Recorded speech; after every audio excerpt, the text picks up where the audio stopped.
Good morning. Myself, Dr. Rajesh Kumar, Department of Zoology, SPC Government College, Ajmer. Previous lecture में हमने introduction about prokaryotic and eukaryotic cell के विषय में चर्चा की थी। आज हम यूकैरियोटिक सेल के अंतर्गत टिपिकल एनिमल सेल के विषय में चर्चा करेंगे, अर्थात प्रारूपी जंतु कोशिका के विषय में चर्चा करेंगे। The typical animal cell may be divided into two parts, cell organelles and cell inclusions. Cell organelles, in which cell membrane system, cytoplasm, further divided into cytosol and cytoplasm, double unit membrane organelles, single unit membrane organelles, non-membranous membranes organelles, microtubular organelles के विषय में चर्चा की जाएगी। जबकि cell inclusions के अंतर्गत different granules, globules, crystals, nutrients, inorganic and organic material के विषय में चर्चा करेंगे। नाउ टिपिकल एनिमल सेल या प्रारूपिक जंतु कोशिका एक न्यूक्लिएटेड साइटोप्लाज्म का पार्ट होता है जो प्लाज्मा मेम्ब्रेन या सेल मेम्ब्रेन द्वारा सीमित होता है, जिसमें विभिन्न तरह की रचनाएं प्रेजेंट होती हैं। कोशिकाओं में न्यूक्लियस और उसके चारों ओर मौजूद जीवित पदार्थ साइटोप्लाज्म पाया जाता है। केंद्रक न्यूक्लियर मेम्ब्रेन तथा cytoplasm semi permeable cell membrane या प्लाज्मा मेम्ब्रेन द्वारा घिरा रहता है। अधिकतर कोशिकाओं में केवल एक केंद्रक होता है। सभी कोशिकाओं में एक केंद्रक तथा सेल ऑर्गेनेल्स एवं अंतर्विष्ट विभिन्न पदार्थ अर्थात इंक्लूजन्स पाए जाते हैं। Now different cell organelles present in typical animal cell. Cytoplasm में पाए जाने वाले सेल ऑर्गेनेल्स सुसंगठित स्ट्रक्चर्स हैं जो वृद्धि करने में सक्षम होते हैं और विशिष्ट कार्यों का संपादन करते हैं। Now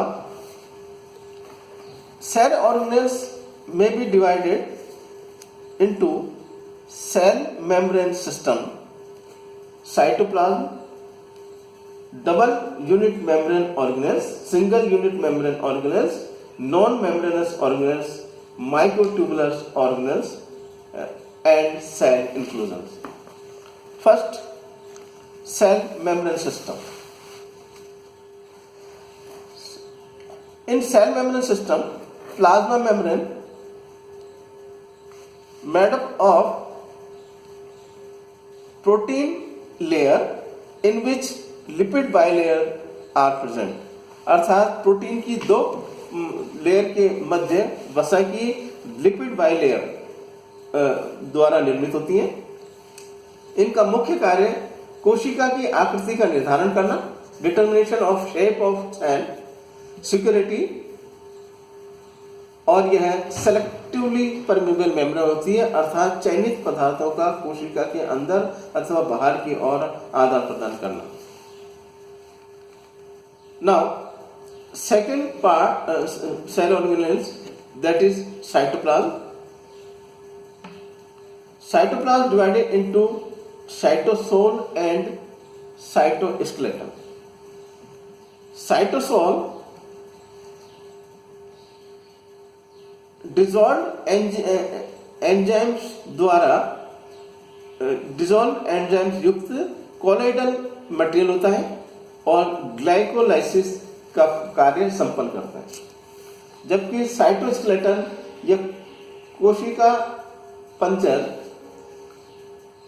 made up of microfilaments, microtubules and intermediate filaments, अर्थात सूक्ष्म तंतु, सूक्ष्म नलिकाएं और मध्यस्थ तंतु द्वारा निर्मित होते हैं, जो कि मेम्ब्रेनस होलो स्ट्रक्चर ट्यूबुलिन नामक प्रोटीन द्वारा निर्मित होती है। इनका मुख्य कार्य formation of centriole, formation of cilia and flagella and rigidity and shape of cell प्रदान करना।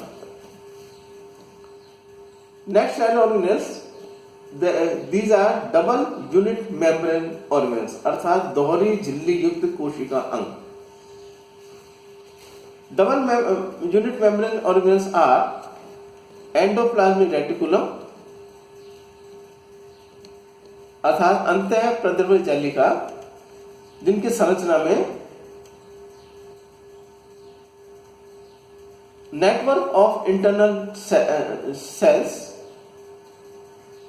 ट्यूबुल्स एंड वेसाइकल युक्त होते हैं। इनका मुख्य कार्य इंट्रासेलुलर ट्रांसपोर्ट होता है। Endoplasmic reticulum are of two type, smooth and rough endoplasmic reticulum. Smooth endoplasmic reticulum ribosome विहीन, अर्थात राइबोसोम अनुपस्थित होते हैं और इनका कार्य ट्रांसपोर्टेशन होता है, जबकि रफ एंडोप्लाज्मिक रेटिकुलम या खुरदरी अंतः प्रदावी जालिका राइबोसोम्स युक्त होती है, जो कि ट्रांसपोर्टेशन के साथ साथ प्रोटीन का निर्माण करती है, formation of proteins. Second double unit membrane organelles, that is Golgi bodies. These are flat bag like structure made up of cisternae, vesicles and vacuoles, जिनका मुख्य कार्य formation of lysosome, secretion of cellular material. Next double unit membrane organelles, that is mitochondria. These are double membranous bag like structure. Inner membrane modified into crusty, जो कि respiratory enzymes युक्त होती हैं। इनका मुख्य कार्य formation of an ATP and cellular respiration. Next double unit membrane organelles, that is nuclear membrane, यह केंद्रक कला। Structure similar to plasma membrane. Outer nuclear membrane nuclear pore द्वारा परफोरेटेड होती है। इनका मुख्य कार्य security, separation of nucleoplasm to cytoplasm होता है। Now single unit membrane organelles are of three type, lysosome, peroxisome and vacuoles. Lysosomes made up of hydrolytic enzymes युक्त संरचना होती है, जिनका मुख्य कार्य intracellular digestion of food material, and these are called as suicidal bags of cell, अर्थात कोशिका के आत्मघाती थैले भी कहलाते हैं। Now peroxisomes, these are oxidative enzymes युक्त स्ट्रक्चर्स। मुख्य कार्य मेटाबॉलिक एक्टिविटीज का संपारण या initiation of metabolic activities. Third, vacuoles, these are membranous organelles, storage of internal material. Now fourth type,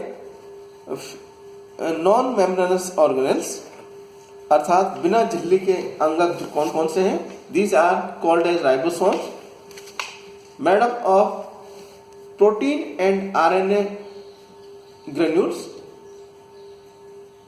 These are present on free and fixed on endoplasmic reticulum.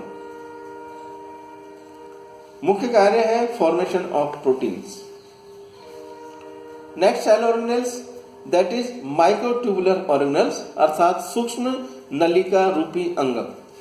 These are centrioles,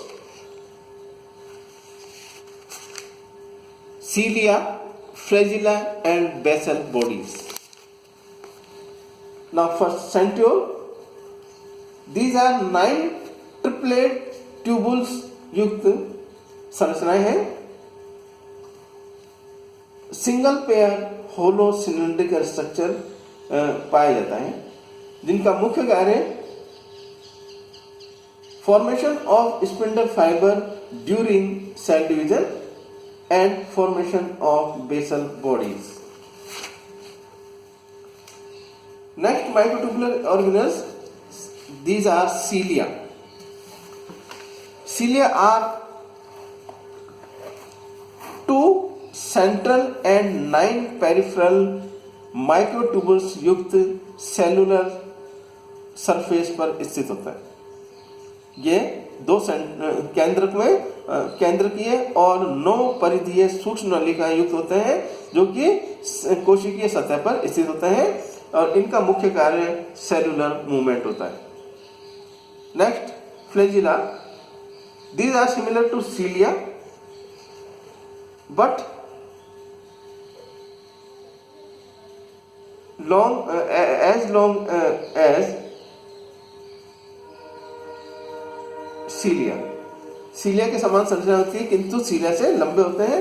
इनका भी मुख्य कार्य cellular movement होता है. Next, basal bodies, आधार कणिकाएं. These are situated on base of cilia and flagella जिनका मुख्य कार्य coordinated movement of cilia and flagella.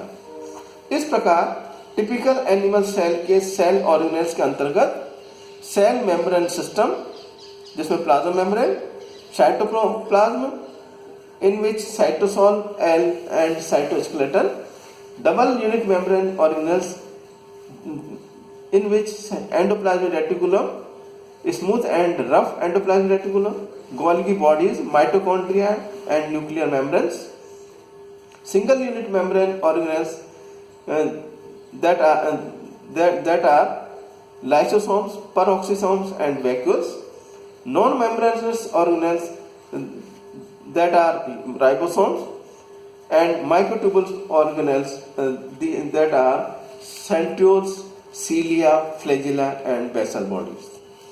Now second part of typical animal cell which is known as cell inclusions या अंतर्विष्ट कोशिका के अंतर्विष्ट पदार्थ. Cell inclusion के अंतर्गत ग्रेन्यूल्स अर्थात कणीय संरचनाएं, ग्लोबुल्स, क्रिस्टल्स, न्यूट्रिएंट्स अर्थात खाद्य सामग्री, ऑर्गेनिक एंड इनऑर्गेनिक मटेरियल सम्मिलित किए जाते हैं. जैसा कि चित्र में दिखाया गया है कि typical animal cells are divided into 2 part, basically cell organelles and cell inclusions.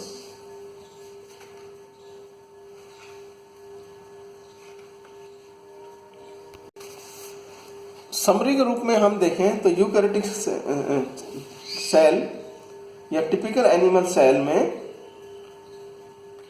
up to 40 micrometer, commonly 1000 to 10,000 times volume of prokaryotic cells, unicellular, filamentous or truly multicellular, cell wall of green plant and fungi, rigid and contain polysaccharides,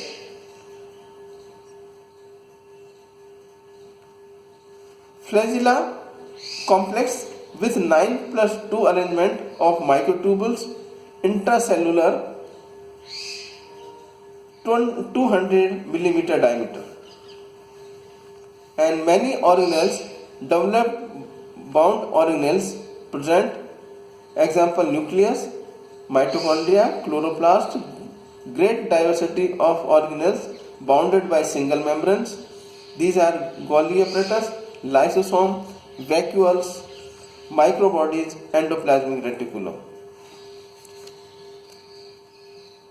genetic material की यदि बात करें तो linear DNA associated with proteins and RNA to form chromosomes within a nucleus and nucleus in nucleus 80S type ribosomes may be attached to endoplasmic reticulum. Mitochondria for aerobic respiration. These are the main characteristics of typical animal cell. धन्यवाद.